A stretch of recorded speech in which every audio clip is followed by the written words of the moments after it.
You guys who have wondered what's been going on, well, we took a couple of weeks of a break because one week I was on vacation, the other week it was just crazy. And because my uploads are on a Sunday for it to go live on YouTube and everywhere else, being that that was one of my travel days, so that hit 2 weeks. And then last week it was just madness.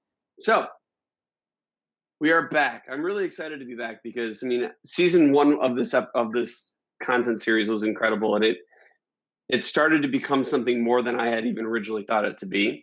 And so season two is starting off in a very good way.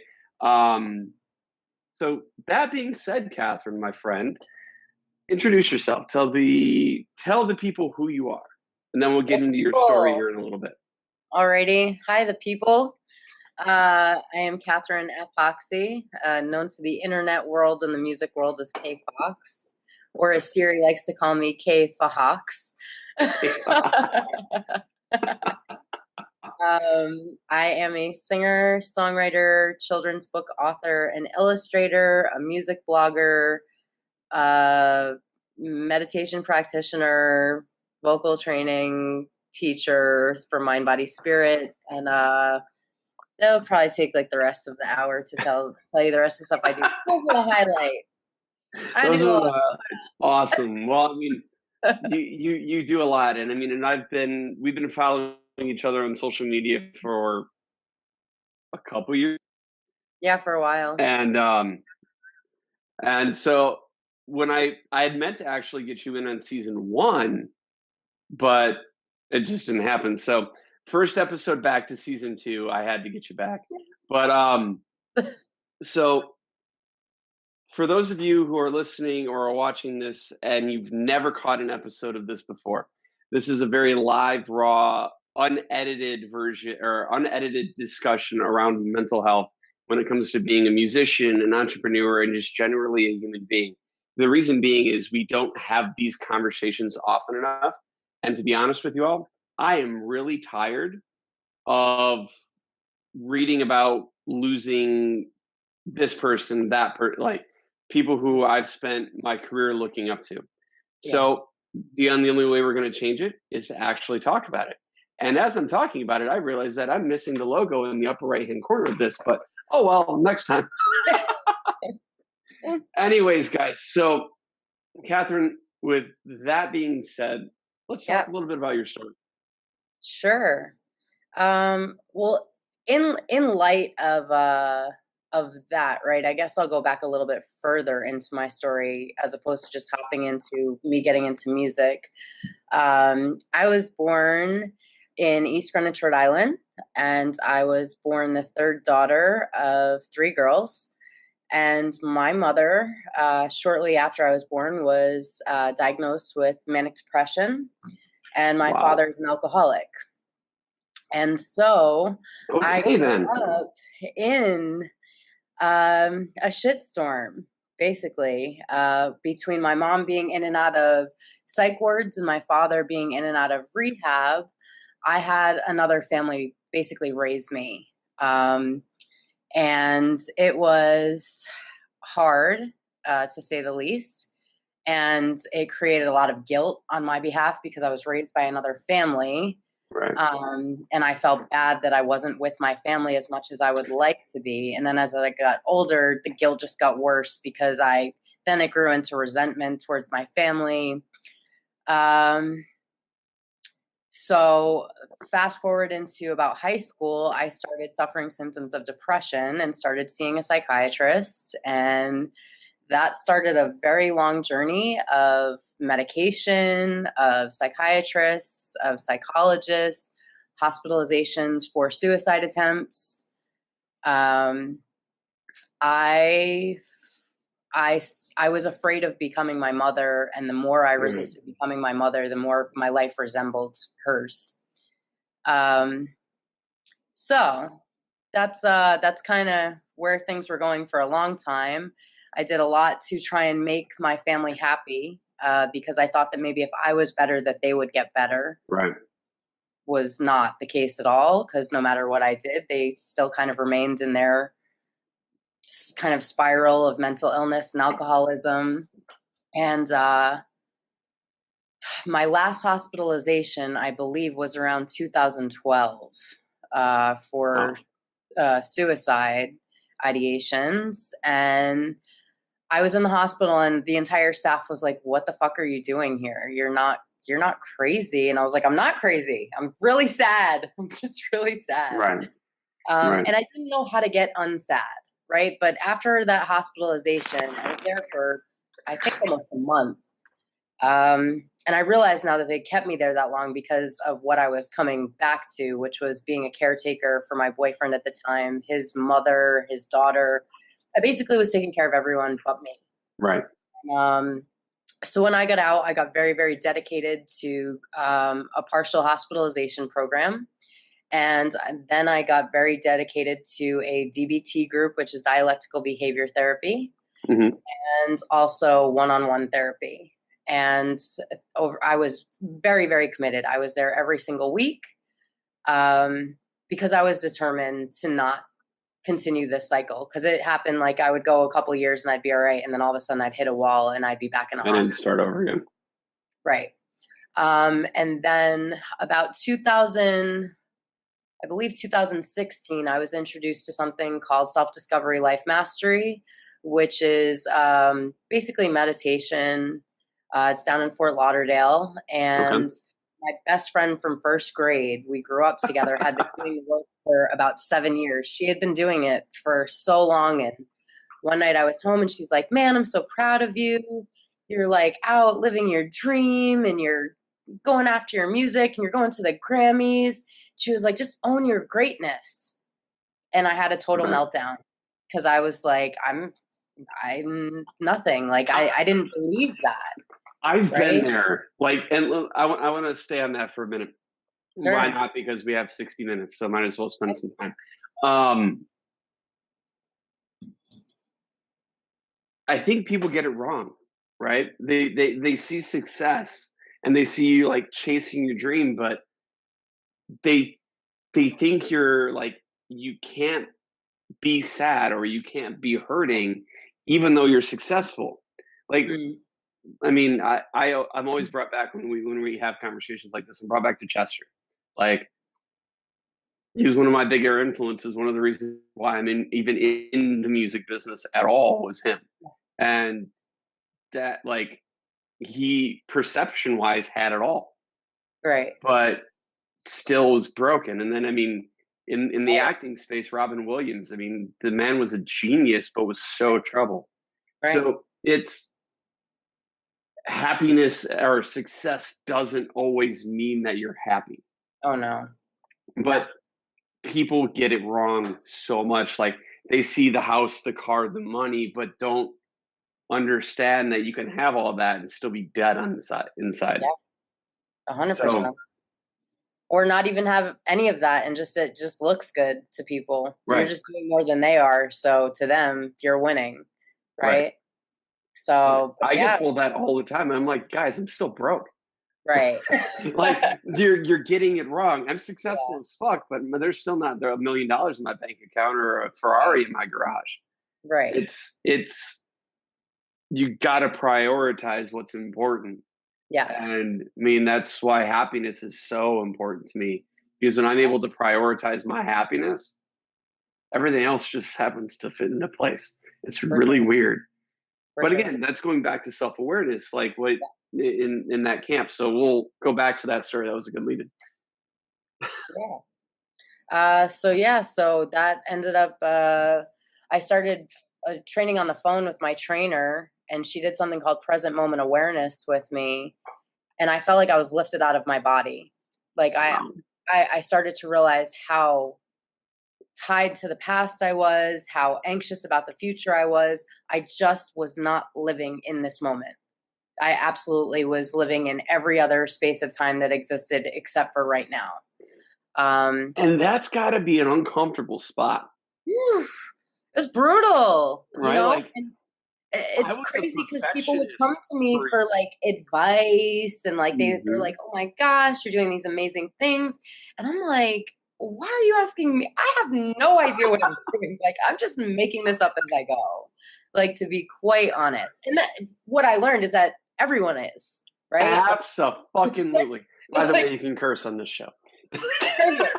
This is my favorite show automatically, like, from that. Just, I mean, you can't have a raw, real, like, conversation and not deal with the vulgar side of life and just 100%. speaking and like reducing your filter. Like, you just can't have it. Now, conversely, though, this is a very safe place.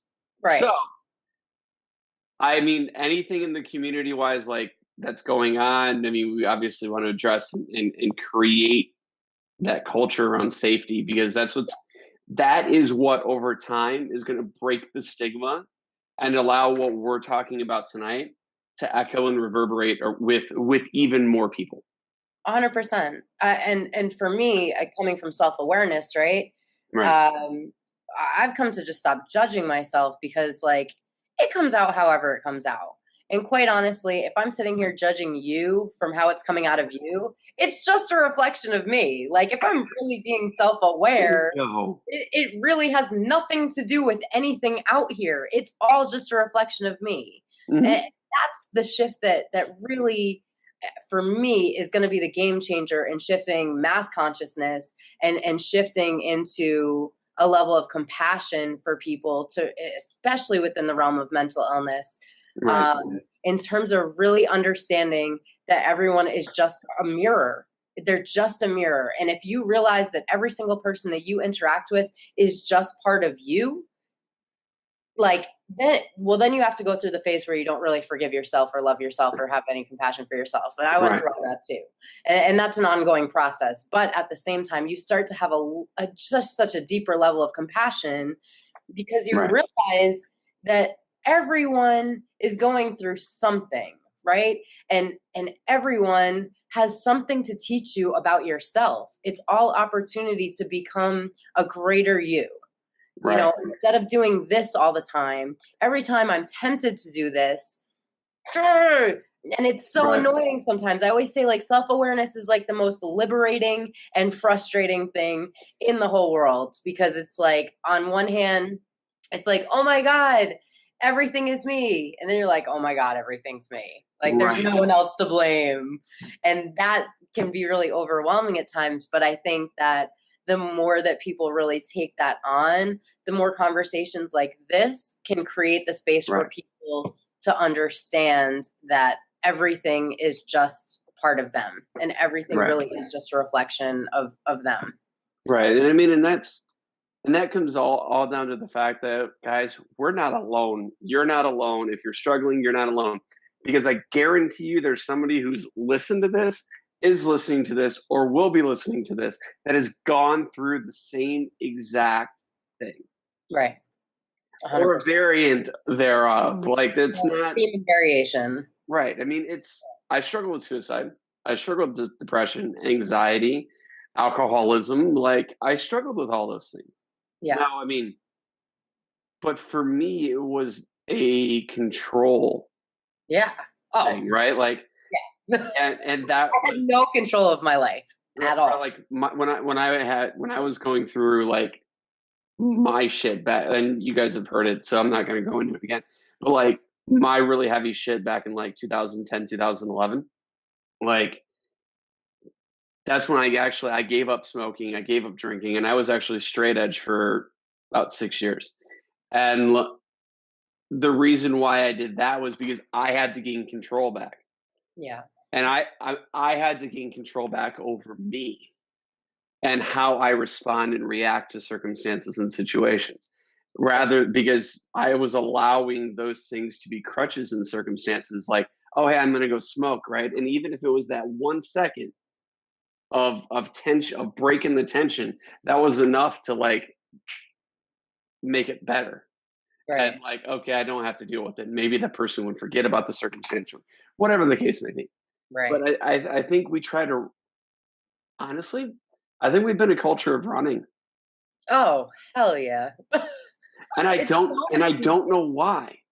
Right? Well, because it's fight or flight, and it's a lot easier to run away than it is to For me, I'm a crier, right? So like my I am too. like, I am too. Like, hey, I'm gonna run away so that I don't have to face any of this stuff. And whatever running is, right? right. So running can be smoking, drinking, yeah. right? Going and having sex. Like, I mean, everybody's got a way that they run. Right. So, but it's just becoming aware of that's what it is, right? It really that's where kind of the point of change happens, is where you start to become aware of, wow, this is not something that I'm doing consciously. This is like literally a defense mechanism. Right. And until you become aware of it, you can't really change it, right? Like until we're aware of something, there's no opportunity for us to make another decision, because it's running so subconsciously that there's really no space for us to start making another decision. And we feel so disempowered and at the effects of our life that we fail to realize that we are the ones creating it. We are the creator of our life. We just become a creature at that point, and we're just kind of going through the motions. So I can definitely, 100% agree with that. I like fight or flight. I like the running. For me, though, and this comes down to my self-awareness and my desire to never stop moving. Right? I love that too. Like, it's not running. Right? It's just I love to travel. And it's not even true. I mean, I love to travel too, but it's not even that. It's the constant movement in me that it's twofold.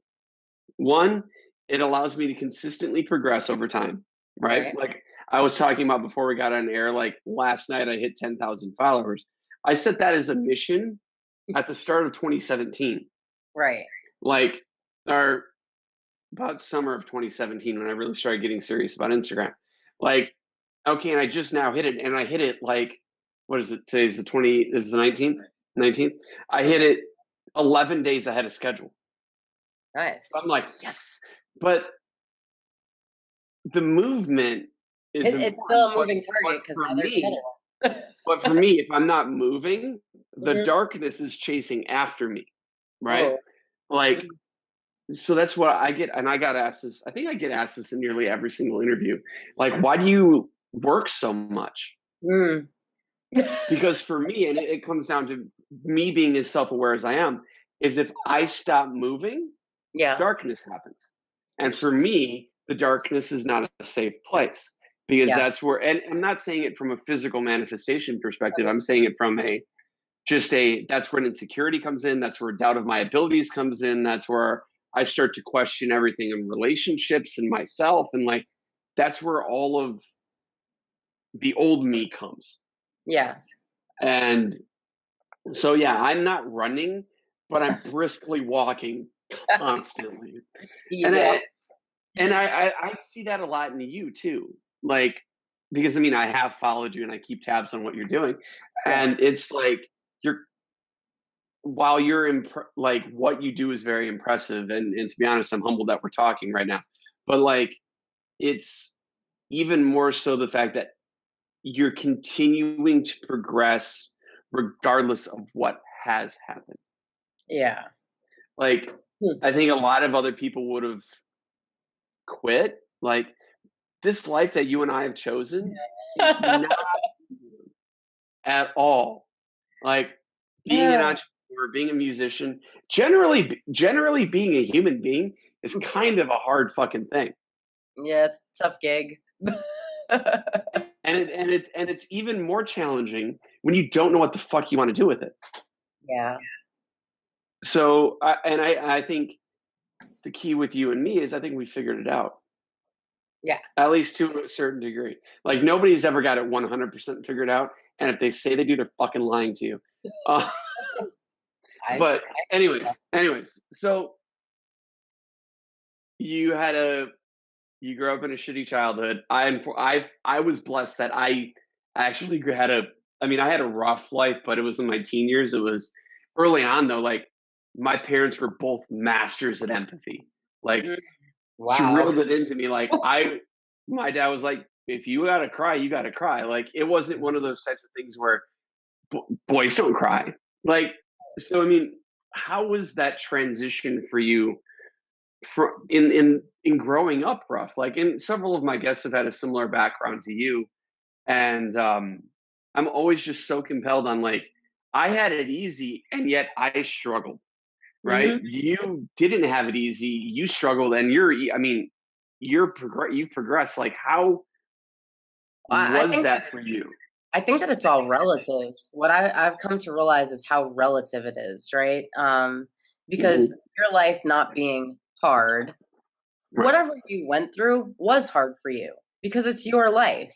At the end of the Ah, day, you're the one who has to face whatever you're going through. And it right. becomes relative to how many challenges you've had or what kinds of challenges you've had.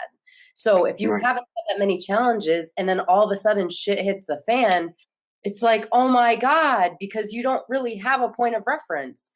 And for Right. me, what I've learned is that kind of everything was catastrophe.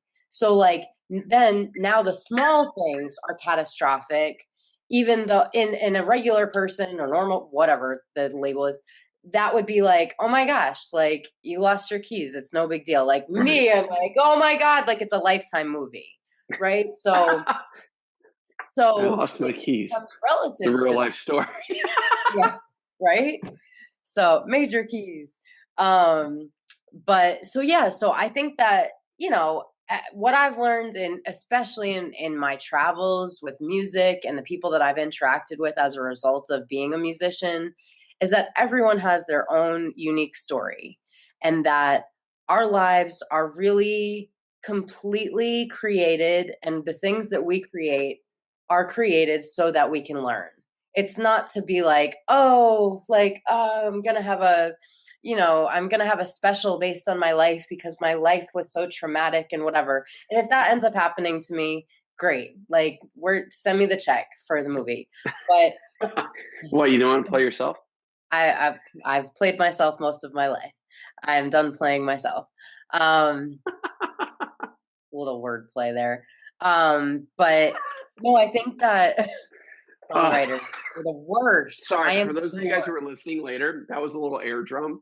Um, I sometimes forget that this goes into an audio form. So like we do random shit, or like there's something in the background of yours, or like a cat shows up, and those who are listening don't get to have that experience. So Got it. sometimes I Okay. just got to interject. Maybe you do like closed captioning, but Yeah. um, so yeah, so I just have learned that everyone's having their own unique experience, and their life is teaching them what they need to learn. I'm a firm Right. believer that our souls are eternal. That I am entering this physical space in this particular form because I made an agreement to do so, and I am here to learn the lessons that I agreed to learn. And what I've learned lately is that I am very, very, very determined and focused to figure out what those lessons are, and also to be very open and honest about it, to leave a trail or to blaze a trail for other people to be able to do the same thing within themselves. Right. And I think that will ultimately shift humanity. And no big deal, but my mantra is I'm an enlightened hero, empowering humanity to its greatness. Like no pressure. I But like that. I like that. but everything that I am doing is with that intention. You know, Right. it's always for the greater good. It's not really about me. My life is uniquely mine, and I'm here to do what I have to do. But I know that the only way that all of this out here changes is here. And so I diligently face me every single day. Right. And mine is, I mean, mine's similar. I mean, if you guys look at my um Instagram, like you see, or Facebook or wherever, you see like my mantra is to do cool things with cool people and add as much value as possible along the way. Like, Right. because I mean, I don't really care. I mean, I care about me and my Right. family, but I don't care about me. Like, I want to see you guys do cool stuff Right. and go after what you want. And if I get to be a byproduct of that, that's why running a record label is so fucking cool for me, because Yeah. I get to be a byproduct of success, Right. right? Like an artist gets success because they work with me, or they see some positive movement in their career because of the work that I do. Right. That's a win. Yeah. right? And now I've gotten into a point where I've been blessed to be able to help kind of coach that next gen of music entrepreneurs. Yeah. And that's a really cool thing. Yeah, for sure. And I don't know. I'm always excited about that. And everybody's different and they all kind of got their own thing going on. But like just being able to create that impact by doing what I naturally do Yeah. feels really good. Yeah. But Powerful.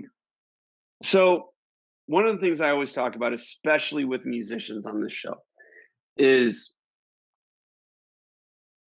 I mean, you understand the true power of music. You know what it can do on a physiological level, on a mental, on a spiritual level. You get it. I mean, with your meditation, where and I want to talk with you a little bit off camera about that. Because there's somebody actually from my circle that I want to introduce you to, who's in a similar space. But how do you handle it when a fan or somebody in your circle comes to you, even it might be abruptly and says, "I'm struggling with how can you help?" Like because I mean that's a burden and a lot. I mean I've had some guests on where they're like, "I don't know how I would handle like I don't know how to handle it when it happens." Like what's your take on that? 10 times out of 10, it is abrupt. You're like, maybe it's abrupt. And it's like, no, it's almost always abrupt. So I've been fortunate where most people that reach out to me are reaching out to me because to thank me um, Okay. for whatever I've shared. Uh, but I do have people, my circle is very small on purpose.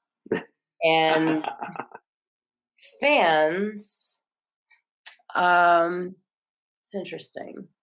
Fans don't tend to necessarily ask me for advice, but what I have learned is that they come to me uh, for me to create space for them to be able to share whatever they need to share. Okay. I'm not really here to fix anyone or cure anyone. I certainly have songs that resonate with people. My songs are very autobiographical and Right. a number of different things. Well, But what I have learned is that, like, when people come up to me after shows, it's usually to share something. It's like right.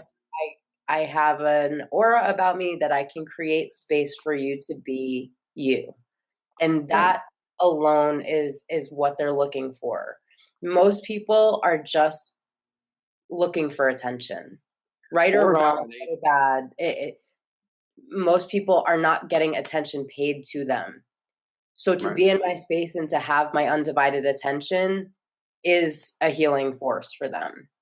Right. So because like I said, I can share what I've been through.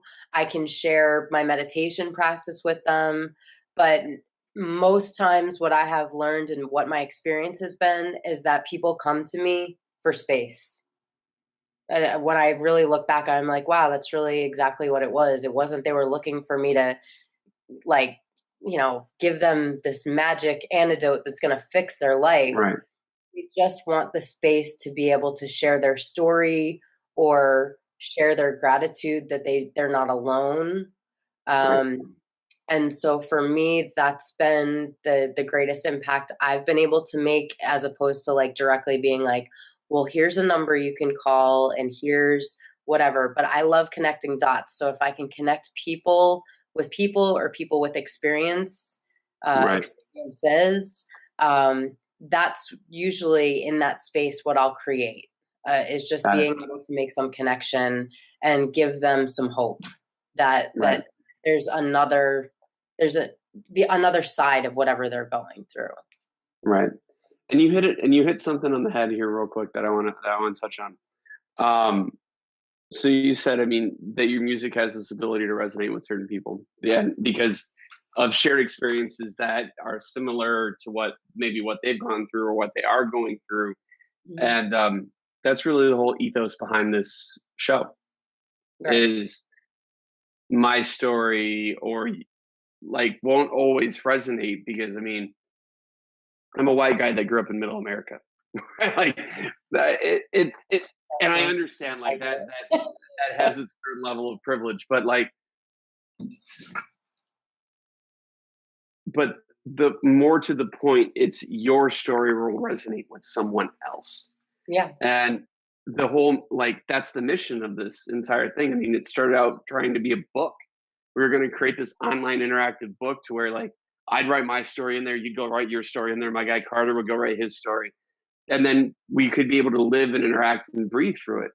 Yeah. And I think it's really interesting to the point where we can spend 60 minutes talking, just happen to document the conversation, and maybe this helps one person. Yeah. Maybe this gets a better frame of mental reference for somebody who's going through something, and that's why these things are unedited.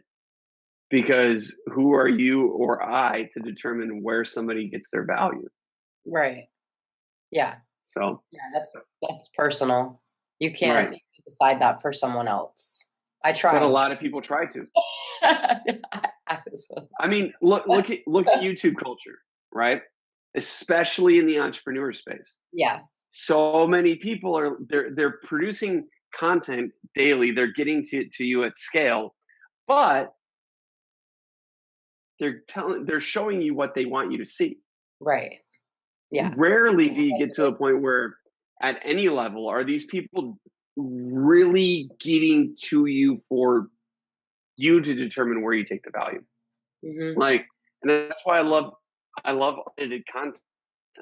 That's why I'm unedited except for looping them together. Like, I don't know. It's because it's how it works in my head Yeah. and it makes sense. But so I mean, that being said, where are you at with like your own space right now? What because I want to talk about happiness for men because it's really important. And I want to focus a little bit more on happiness in these shows just in general, Yeah. because I think that's the good. Okay, we talked about the dark stuff. We talked a Yeah. little bit about what we've done to come out of it. Now Yeah. let's focus on happiness because that's if we can focus on happiness and having fun with what we do, that's going to create a more scalable impact than oh hey we went through this we got out of it but Talk now about we're what victims we are and our sad like story. fuck victim. I mean, I understand people are victims and I get it, but Yeah.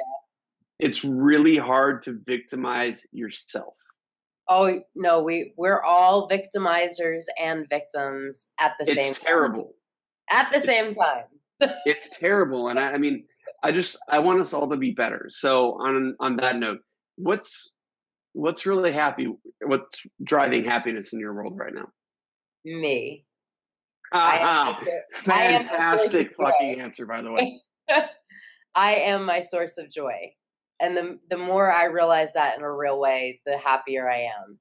You know, the less I am dependent on other people to make me happy or to inspire happiness or even for experiences to make me happy. I am my source of joy. I after my practice this morning, I had shared it on Instagram. I said, there was a time in my life that I literally resisted feeling good and being happy because I felt guilty that other people in my life were suffering and or unhappy. I wouldn't allow myself to feel joy. I'd be like, it's good, but this is going to make somebody feel bad if I'm happy. What in the world? But this was a result of my upbringing. This was a result of my experiences cumulatively. And it took me a long time to realize that I fucking love being happy. Like I love being happy. And there's like no one that can take that away from me ever. And that every time that I hit a point where I'm like unhappy or going in that direction, I realize that it's a choice. It's Right. ultimately a choice, and I can just make another choice. And it may take me a little time to believe the choice, right? To turn Mm-hmm. that to another direction. But ultimately, the compass is here. So I'm Right. the one steering. If I see things going, oh, this is not good, it's up to me to really steer it in another direction. I am my source of joy. I am Uh, what drives my happiness. I like what you did there.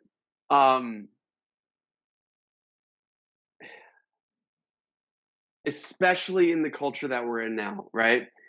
So many of us are like focused on external sources of validation and I'm a happiness. girl all day long.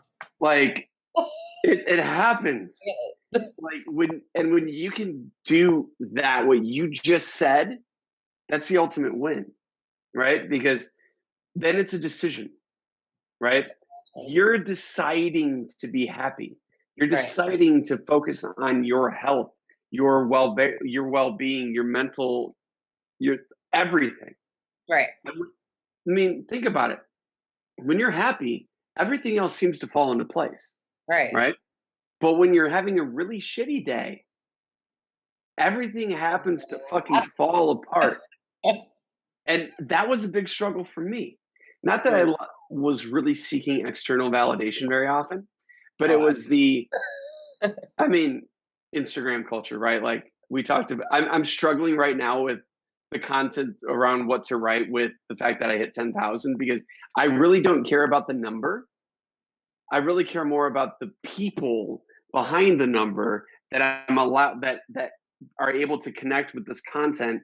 I mean, but make a connection. You're connected now with 10,000 people. That connection is exponential. Right. And that's what matters. With hitting my 8,000. I said, I'm not here because I want 8,000 followers. I'm here because I want to be connected with 8,000 people that can think for themselves. Right. And if I can share content that will inspire them to do that, I don't have followers. I have leaders. I have friends. Yeah. Right. I mean, and you post, by the way, you post more on Instagram stories than anybody else I know or follow. I mean, that alone made me want to get you on this episode just because it's like I knew you'd promote. Not that I love creating. I am a creator. I'm a visual artist. I'm a musician. I love creating. Instagram to me is canvas. Right, and it is for me too. I'm just not nearly as proficient or as rapid with it as you are. But anyways, we're and that I want to talk about with people. Like, you have to drive your own happiness. That is the most important thing that you can do, because if you give up control of the most important thing, you've just given up control of your entire fucking life. Yeah. And that's what most people are doing. I mean, not most. I mean, that's what a large amount of people are doing on a very regular basis.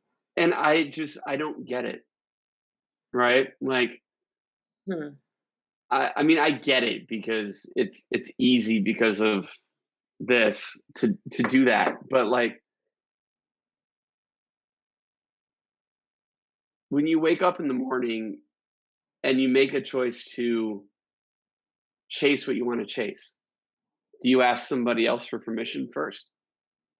Like, when you wake up and you say, I'm going to go get that cup of coffee, do you ask?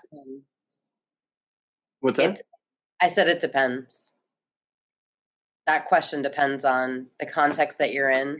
Well, obviously. I mean, everything has that little asterisk next to it. But you can't give up that. You can give up control in everything else. But when it comes to your happiness, why would you want to give it up? Martyrdom, victimhood. Well, yeah, but you don't desire to be a victim. No. You don't desire to be a martyr. I mean, it is a matter of awareness. Right. You do it until you realize you're doing it, and then you do it until you don't. And that's it. Like, there's no on-off button that I have found. It's a practice, right? Everything is a practice, and it's muscle memory ultimately. So we just have more practice doing certain things. So that muscle is just like rock hard. Whereas building a new habit is building a new muscle or working out a new muscle that you never used. And it's like, man, I don't feel and then you feel weak or disempowered. So you don't feel that motivated to do it. So it takes a little while to develop that so that you can be like, oh, wow, this is kind of worthwhile. Like, I can, and then you believe that you can do it, right? It's just our subconscious having us play small keeping us safe, because in our subconscious really plays a vital role, and it thinks it's doing the right thing. It thinks it's like helping us. Makes an That's effort. purpose. Right. But until we become aware of the fact that it's serving a purpose that is long gone, and it's time to make a new decision and start to create some new habits, that can be your whole life if you never become aware of it. Right. So. Right. I mean, you hit it on the head. I mean, there's not, I was going to say there's not anything more that I can add to that. But see, that's the other joy about these live shows is like, oh, I don't have anything else to say. We're done here. It was nice talking to you. Right.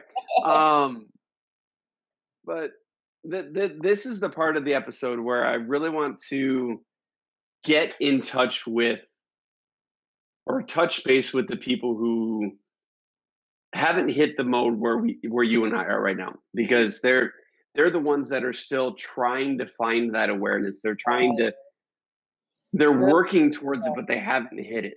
So, and I know that because up until maybe 8, 9, 10 months ago, I was that guy. I was seeking it. Like, I was a massive Vaynerchuk follower, and now I haven't caught a piece of his content in months. Like, just, I mean, other than like Instagram stories, but like, because it wasn't practical for me to pay attention to him. It was practical for me to just go and make a mistake and understand that when I make a mistake, it's okay because it's a lesson. Right. So, to those of you who are somewhere in the middle, you haven't hit that stride yet, but you're not at the other side to where you're looking for that push. Mm-hmm. Put a little bit more focused effort around being happy. Find the things that make you happy, even if it's in the work that you do. No? I don't know that pushing to be happy is because happy is fleeting, right? Happiness is just a feeling. So I think happy. It's a level of awareness, though. Right, but awareness is not happy or sad. Awareness is neutral. So I say that to say, if you are in a place where you are still trying to get happy, putting your attention on being happy might not be the most realistic thing. But what you can do is just be quiet. Just sit still for a minute, right? And allow yourself to feel whatever you need to feel. Because 9 times out of 10, if you're feeling sad, you're resisting feeling sad. And what you resist persists. So you're feeling sad and you're like, I don't want to feel sad. I don't want to feel sad. You can't have chocolate cake. All I want is chocolate cake, right? So I want to be happy. Oh, but I don't know how to be happy. And It's this whole story. So if you can just shut the fuck up for like at least a minute and just allow yourself to feel whatever you need to feel, and then let it pass. And eventually the wave of happiness will come. It will, inevitably. But you have to sit still long enough and stop fighting yourself. Stop beating yourself up for being sad, being mad, being anything but happy, because even when you're happy, that's not going to last either. You went deeper with that than I was hitting on yet. Because I was work for me, and this is me personally, like, it's a mindset around positivity, and positivity in my space is happiness. Got it. So, but I completely, wholeheartedly, 150 million% agree with what you just said. I went through a lot of dark, a lot of scary to get here. And you have to go through it, but you have to force yourself to feel. Well, you just have to allow yourself to feel. If you're trying to force it. Sorry, I'm so neurotic with words. I'm a songwriter, right? Like, see, but we are I'm like even the word control, right? I'm like, no, you don't have control of yourself. You can have command of yourself, but control, you don't have control over anything. You can have command of yourself. See, this is why I love talking with musicians. So I put this on Instagram. I said words are spells. That's why it's called spelling, because you're casting spells. So if you want to be happy, be mindful of the words you're using. If you can't even be quiet, just start paying attention to the words that you're using. And then once you start to become quiet, you'll start to think about how these words are really affecting your life, because you're talking to yourself that way. You're projecting those words onto other people. You're creating your whole reality based on those words. So words are super important. Words are really, maybe in my life, in my landscape, words are like in my top 5 things that I list as a priority of paying attention to. Words. Okay. Random question time. Okay. I don't usually do this, but I want to do it now. So because you brought up words, I had this question asked of me by my kids. Okay. And I want to ask it of you. So it was a 2-part question. So what's your favorite word in the world? And what's your least favorite word in the world?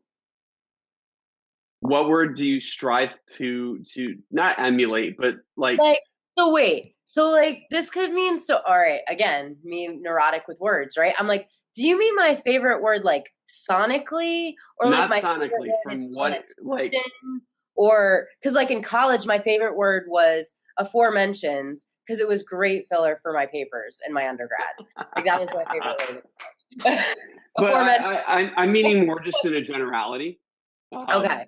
I mean, keep in mind this question was posed to me by a 9-year-old. Right. So no, they're like the most aware beings in the universe. I love children. I just like, yeah, they're amazing. So, all right. So for that, in that context, I would say that my favorite word, well, I was going to say synchronicity, but I think this is the same. So my tattoo and my bracelet, which is the English. She's holding up her wrist for those of you guys who are listening and can't see it. Oh yeah, listening. I have a tattoo on my left wrist, and it's Arabic, and it says Maktub. And I have a bracelet from myintent.com that says Maktub. And Maktub is basically, it's Arabic, and it essentially means it is written, or destiny. Right. And my right wrist is actually, this is not my other favorite word, or my least favorite. I have on my right wrist, I have an anchor, because I'm from Rhode Island, which is the ocean state. Ow. And it is my reminder to be grounded and remember where I come from. So it represents where I'm from and where I'm going. Right. So Maktub, essentially, for me, what it means is that trusting that everything that is happening is in divine order. Everything. My mistakes, my everything, the things that I think are quote unquote wrong are part of this. Right. So that's Maktub to me. That's definitely my favorite word. That's a hashtag I use on almost every single post, because I feel that. My least favorite word. Gosh, I love words so much. How could I say that I have a least favorite? Well, the connotation of victim is my least favorite word. Okay. Only because in the last year, I have realized the fact that if I am a victim, I am also inadvertently victimizing someone else. I'm compelling them in some way to show up that way so that I can be a victim. Right. So for me, I've grown a lot of distance with the word victim, with the feeling of being a victim, because ultimately, if I'm a victim, it means I'm powerless to create my life. Right. And that it's on somebody else to do it, or it's on somebody else that something's happening to me. But if I truly believe that I create my reality and that everything is a manifestation of me, then being a victim doesn't belong in my vocabulary. I like it. So. I like it. Yeah. Well, I told my kids this answer. I'm changing one half of my answer, but because at the time it was one thing, now it's something else. Got it. Yeah. So that's growth. My least favorite in the word in all of humankind is the word hate. Being that leads to everything else. And everything negative in the world stems from somebody hating someone else, or somebody else's thought processes, or just like everything negative in the world stems from the word hate. Got it. Now, originally when I answered that question, I said love. Because if you don't love what you're doing, if you're not loving the Wait, people your you're with, least favorite word was love? no, my favorite word. Oh, your favorite word was So, love. Okay. but now for me, because I've started getting into meditation a little bit personally, my favorite word now is breathe. Breathe. Oh, that's amazing. That's an amazing word. Because it's like when you say it, even it forces you to breathe. Yeah. And it like, so when I get to the point where it's just like where I get a little bit overwhelmed or I'm getting stressed out, I just say, think to myself the word breathe. Or sometimes I'll even write it out. And then everything gets pulled back into focus. Yeah. So I really, for those of you who are listening, Mm. and I'm going to put this out in socials later, I want to know what your least favorite word is, and I want to know what your favorite word is. Mm. It could be anything. I don't care. There's no filter here. It could Yeah. literally be anything, but I want it to be an honest answer. Mm. Um, so we're getting to that point in the time where it's time to start wrapping everything up. I Yeah. I know 60 minutes, right?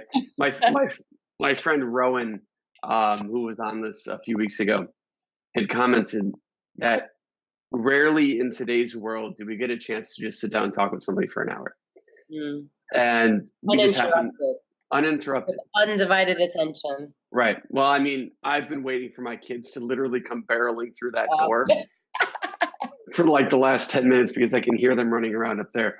But I'm blessed that we're able to do this. Now, I Thank you. want to get into the point where you can tell everybody where they can connect with you, where they can find you, and get in tune with what you're doing. Sure. So my website, I guess I'll start there because if you go there, you can find all the other stuff. But it's Good answer. kfhox.com, Kathryn F. Hoxie. So it's kfhox.com. That is also my Instagram. My Twitter is official kfhox. My Facebook is facebook.com/kfhox. YouTube is kfhox.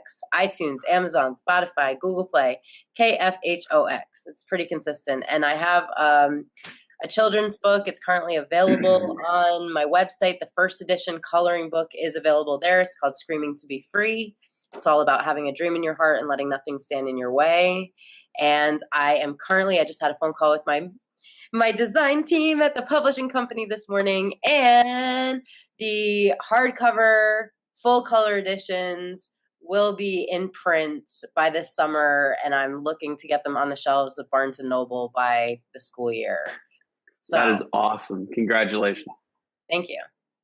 I don't swear in the children's book, I promise. Well, I mean, I've had some conflicting issues with that because I'm like, oh, but the children, and I'm like, but right. But in any event, I have a whole other Instagram page for my book, which is called Screaming to Be Free, one word, and that is all things about the book, artwork from the children, music from the children, inspiration from the book, and yeah.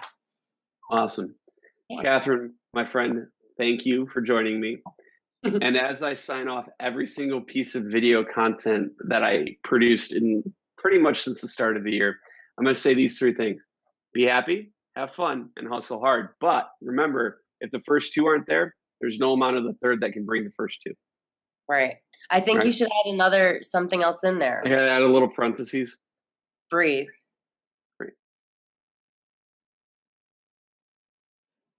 I like it. We'll add breathe between be happy and have fun, and then we'll put it between have fun and hustle hard. Letters somewhere and make that in there. I'm sure. I'm gonna put it on a T-shirt.